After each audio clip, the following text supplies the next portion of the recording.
Welcome to another edition of the Willy Bragg Show. How are you all doing today? I am kind of I'm not exactly late, but I am exactly on time. So let me just do this, make myself look presentable there. Yeah.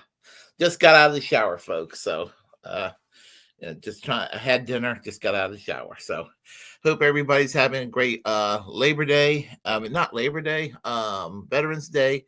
And and what better way to wish everybody a great Veterans Day than to wish for all the bases around the world to be closed down and send those, and use the savings to fund needed programs at home, to close down the military industrial complex, to basically, to shut down the deep state that infringes on our civil liberties, and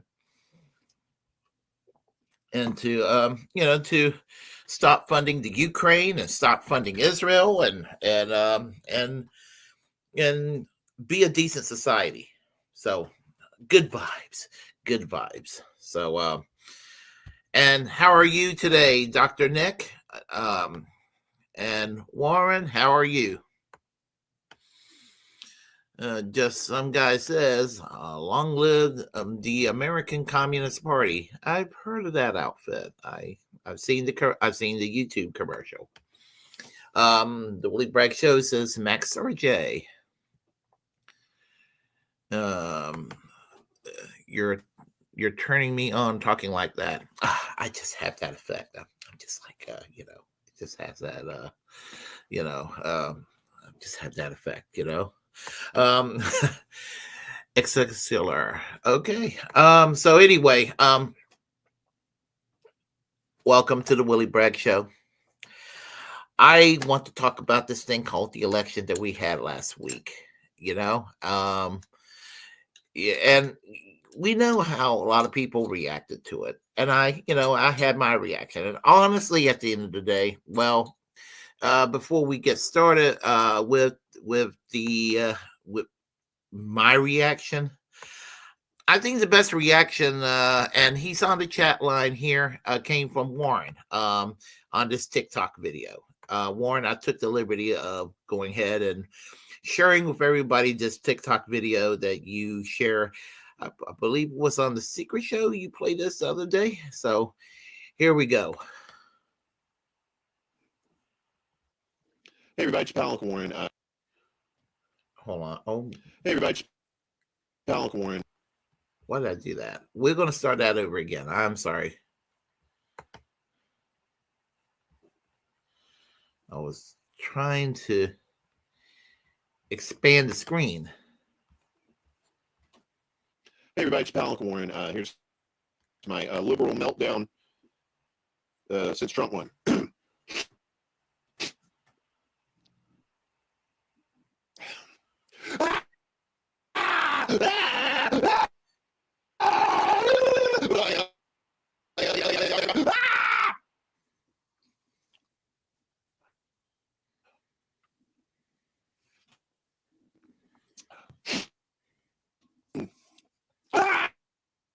Why, God, why have you forsaken us? No one is safe.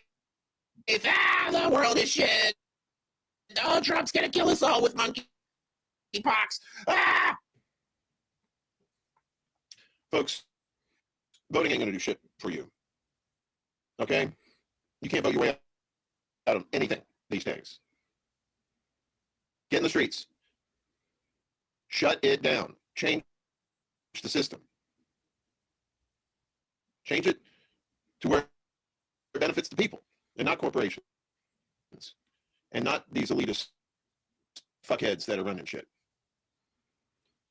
It doesn't matter if Trump won or if Harris won or Jesus Christ won or if Satan won or if Marvin the Martian won or any of your favorite game show people won. And none of that shit matters, okay? None of that shit matters. Get out in the fucking streets. Get out in the fucking streets. General strike or you're not serious. General strike or you're not serious. Point. what can I say? I totally agree. You know, I totally agree. That uh, was it really was the audio really choppy? I hope it wasn't. So anyway, I mean, basically what he said here is that we shouldn't be overly concerned because voting doesn't matter. Emma Goldman said in the 1800s, I think it was in the 1800s, that if voting could change anything, they would make it illegal. And I think that's just a modern version. I just think that was a modern version of that slogan, and I think it's very relevant for me personally. I said this to many people. I was neither upset I was neither delighted nor was I upset over Trump's victory.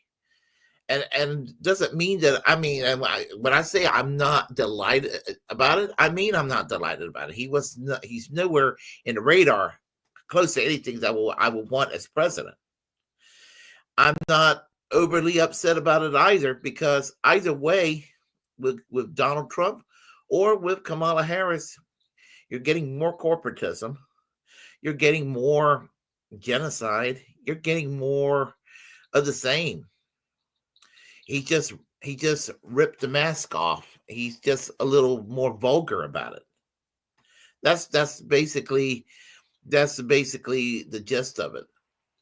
And just some guys says here, and I would like to touch on that point. He says, "I'm delighted that the Democrats lost." See, where I stand on that is that the Democrats lost because there was no mention of working class issues. And now there are Democrats out there saying, hey, maybe we've gone too far left. I did not know that, sucking up to Liz Cheney was going too far left. I mean, that's kind of a new one on me, but that's where we're at.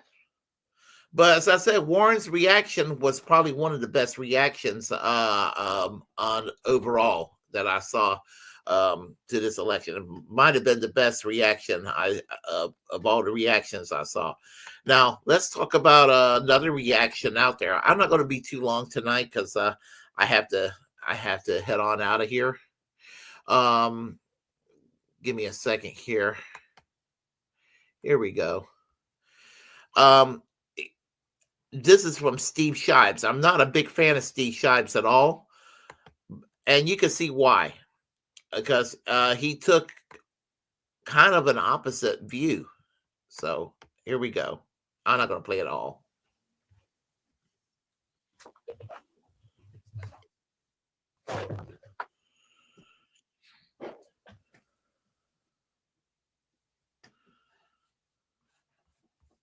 Well, here we are. It's the day after Election Day, and after weeks of predictions that it would be so close, we might not know the result for a few days. It turns out, oh, nope. Donald Trump wins the Electoral College. Donald Trump wins the popular vote. Donald Trump will be the president. Again. We know. And we should have known. I'm not saying it was futile to hope. I'm not saying we shouldn't have tried as hard as we did. I'm not saying we were wrong to be optimistic. I'm just saying, as deflating and depressing and infuriating and scary as this result is, it shouldn't surprise us. You know that great Maya Angelou quote that we've been invoking in relation to Trump and Trump's supporters, the one that goes, when someone shows you who they are, believe them the first time. Well, that applies to nations too. This is who we are. Not as individuals. Obviously, many of us presumably most of you watching this video are dismayed and disgusted by this result and by what it signifies. But as a people, Americans as a group, yeah, this is who we are. Hey, Steve Shives, where's your pink pussy hat? Where's your pussy? And we've known this, or we should have known this, for a long time. Trump winning in 2016 should have been all the evidence we needed of what kind of a country this is, of what kind of a people we are. But for many of us, it wasn't, or it was, and we just forgot. I remember when Barack Obama was elected for the first time in 2008.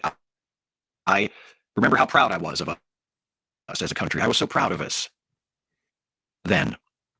I'm still proud that we did that. Total shit lib city he is. Total shit lib reaction. By the way, he blocked me off of Twitter. Yeah, because he's a little he's just a weenie. I never really liked Steve Shives anyway, so there is that. I will play one more video, and as I said, I'm not going to be too long with it tonight. I'm just we're talking about people responding and coping with this election, and I'll play one more video and share some of my comments. So let me go ahead and get that ready here.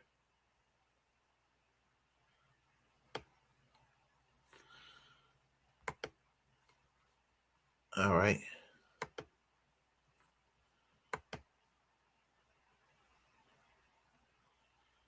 Momentarily.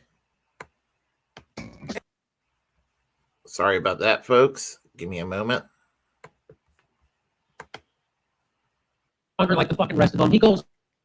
Let me go to the beginning. Okay. This is from the Jimmy Dore Show. In Columbus, Dayton, Cleveland, Cincinnati, Lexington, Kentucky, Burbank, California, and Honolulu. Go to jimmydore.com for a link for tickets. And Bernie Sanders, now former hero of mine, with the cuck of all cucks, Bernie Sanders, he said, it shall come as no great surprise that the Democratic Party, which has abandoned the working class, will find that the working class has abandoned them. While the Democratic leadership defends the status quo, the American people are angry and want change, and they're right. He's right. And he's right. But he's going to tell you to vote Democrat. That's the fucking... Isn't that the weirdest thing in the world? Boy, Biden, my good friend, right? Like, that's what he told us 4 years ago, that Joe Biden was his good friend. The most progressive pop president in the history of since FDR, he said. He said, but, okay, you know what?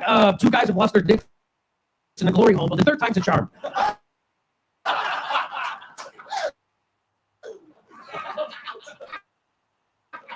Shame on you for even knowing what that is.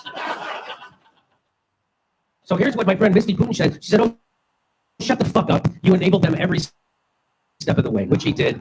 Peter Coffin says, you can't say this after endorsing and telling us to vote for them, Bernie. And Primo Radical says, so why did you keep telling us to vote for Democrats? Which is exactly right. And the reason is because they've got some fucking kind of blackmail on Bernie. And that's that. I was there in Philadelphia when he came into the convention hall and they had to put the sound cannons on people and they turned the lights off. And he had a bandage on his face. Yeah. They had just beaten the fuck out of him. Yeah. And you remember stuff was coming out about his wife. His wife. They were going to basically bring charges again. FBI was going to charge her for her financial shenanigans at the college that she was. Yeah. And so that's how they get. So they got shit on him. And I'm sure they tapped his phone and his computer and her phone and computer, just like they tapped mine and they placed a kitty porn on it. So when that comes out, you know where it comes from. Brianna Joy Gray, who used to be Bernie Sanders' press secretary when he ran in 2020, she said, then why didn't you run yourself or support a change candidate. What's the point of being an independent if you spend your political capital manufacturing consent for candidates who you apparently don't even believe in? Yeah. It's called blackmail, and it works. And here's, I love this. Nick Cruz tweeted this out. This is what controlled opposition looks like. And that's what Bernie Sanders is.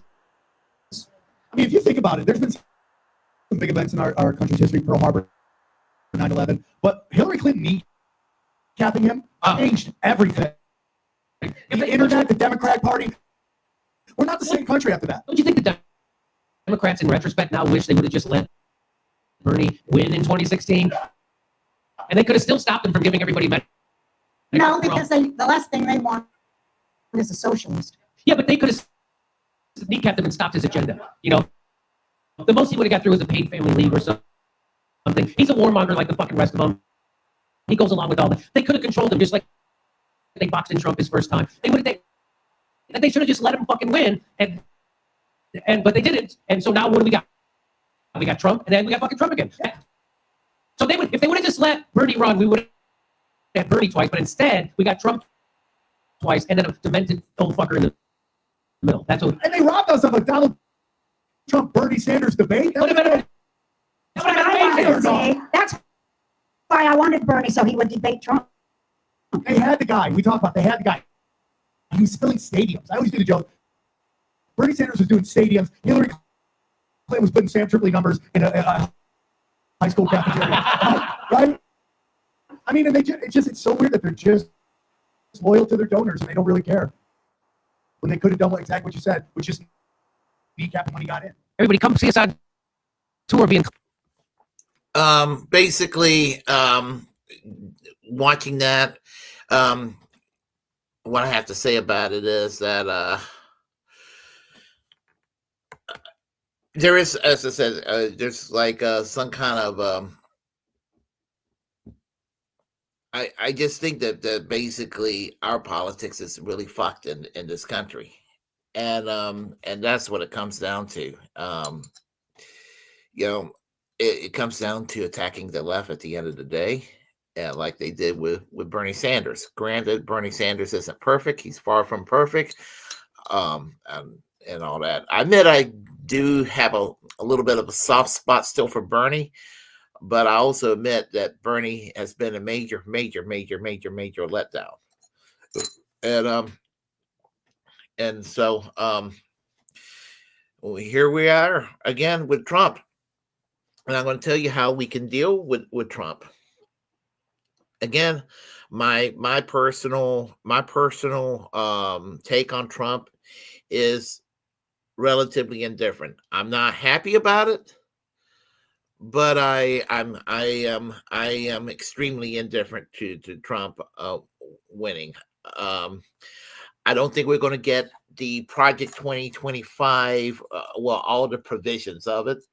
I think that there's a lot of checks and balances, and there's enough incompetency and the ratchet effect that unfortunately harms the left. I think it to some degree it slows down even the right.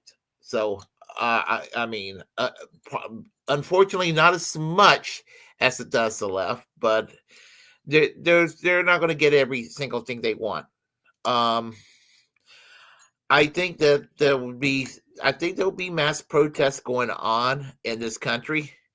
And again, I think that I think that we're going to see some civil unrest that takes place, but at the same time, I don't think we're going to see like something like 2020 or what Fox News claimed about the country burning down.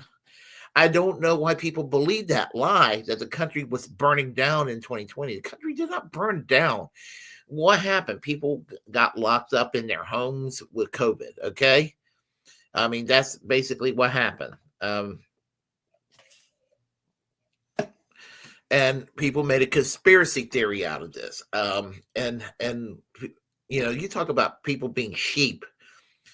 Some of the conspiracy theories that comes out of the far right sometimes make them into little sheep as well.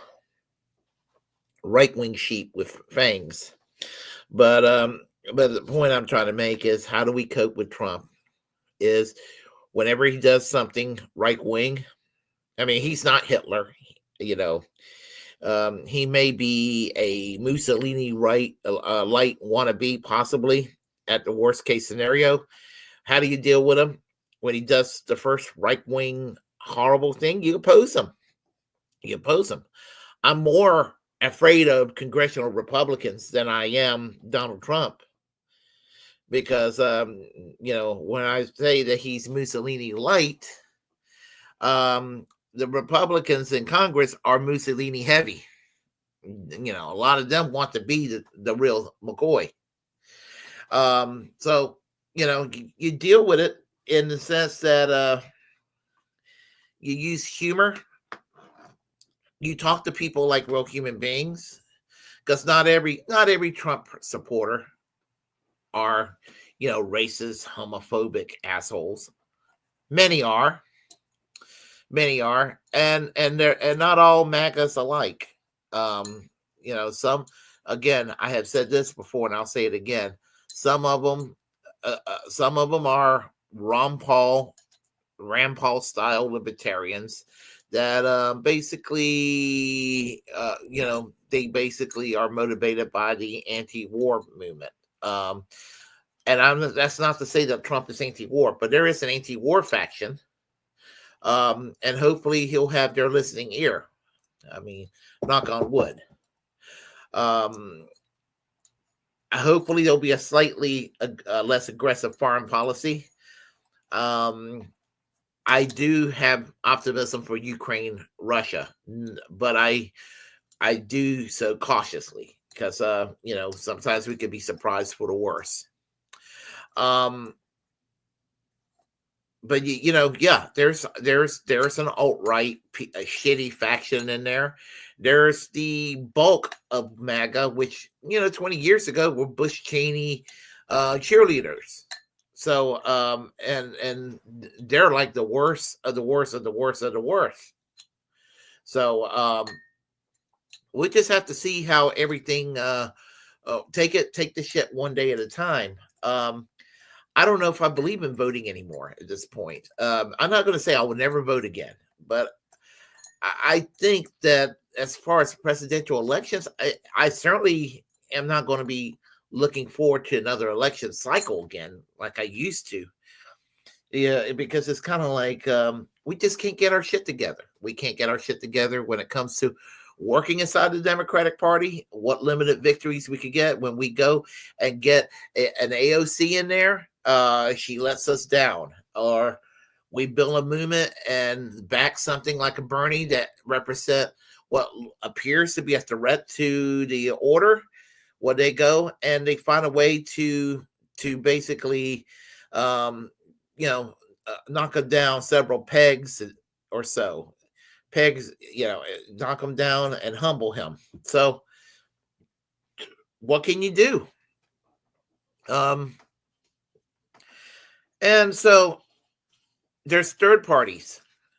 And listen, the next time the Green Party, next time there's talk about third party presidential campaign, we really missed a boat on this one.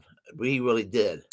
The third party movement had an opportunity that they missed out on. And with the Green Party and with Cornel West, and this is with respect and love toward the Green Party, and with respect and love toward Joe Stein, and with respect and love toward Cornel West, there could have been a way to sit there and to resolve these differences. When Cornel West said, "I'm running for the People's Party," I would have rather for him to say People's Party and been done with that than to say People's Party one day, Green Party next day, and then run as a third party candidate. Just to be all over the place. He kind of did it to himself with bad advisors. So he should have listened to Chris Hedges and stuck with the Green Party. That was where he needed to be, unfortunately.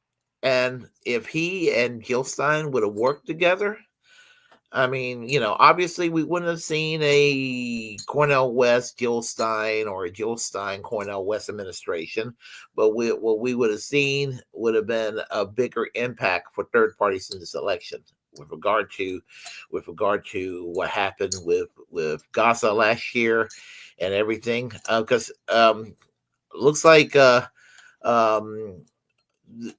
53% of the Muslim vote in the U.S. this past election went to Jill Stein.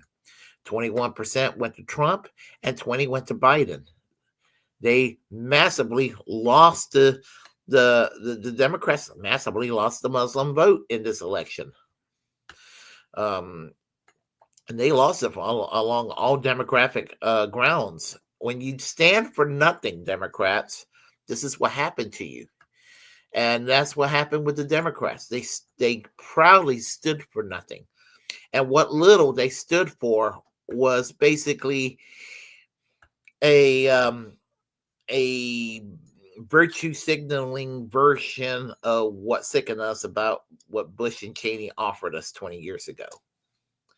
And it was bad 20 years ago when it was offered to us under evangelical TV pastors like John Hagee, and it's just as bad when it's offered under a rainbow flag. Either way, when you sit there and you bomb other countries and you torture people, that's just a recipe for disaster, and it's something that we should oppose, regardless of how right wing or how socially progressive the wrapping on that box of shit inside is, whatever preference you have either way on things. So anyway, let me talk to everyone here on the chat line, and I'm going to cut it short because I have to take care of a few things this evening. So all right.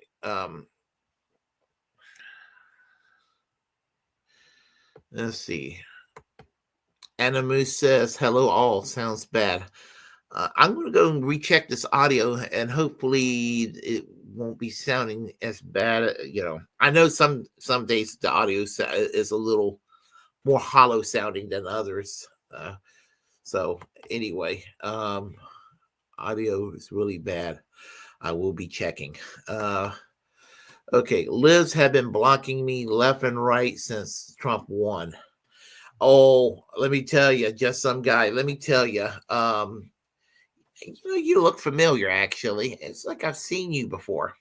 But anyway, tell you the truth, I got massively canceled and blocked and all of that in 2016. It was terrible. Looks like Bernie Sanders. It looks like Bernie Sanders did kind of lack a backbone for a while, and it was kind of depressing me seeing that. Primo's back with his 10th season. Yes, Dr. Nick. I always enjoy watching Primo Radical. Let's see.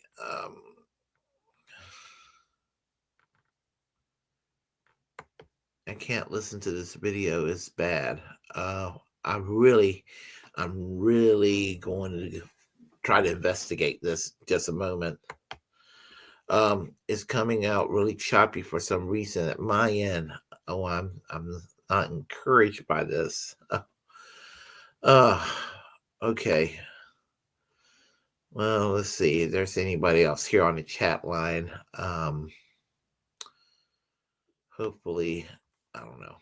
Anyway, hopefully I will sound better in my next video. If you like what you heard, please press like and comment. Comment anyway if you disagree with what I have to say. We'll have a conversation.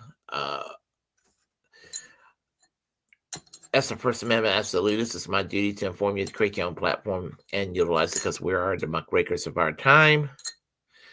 to remember to reject corporate media, and of course, to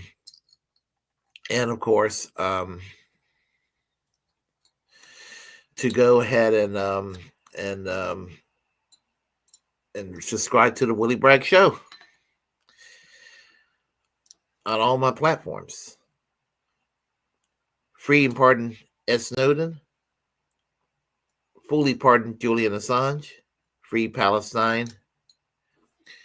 Free healthcare for all. And free speech. Y'all take care. See y'all later.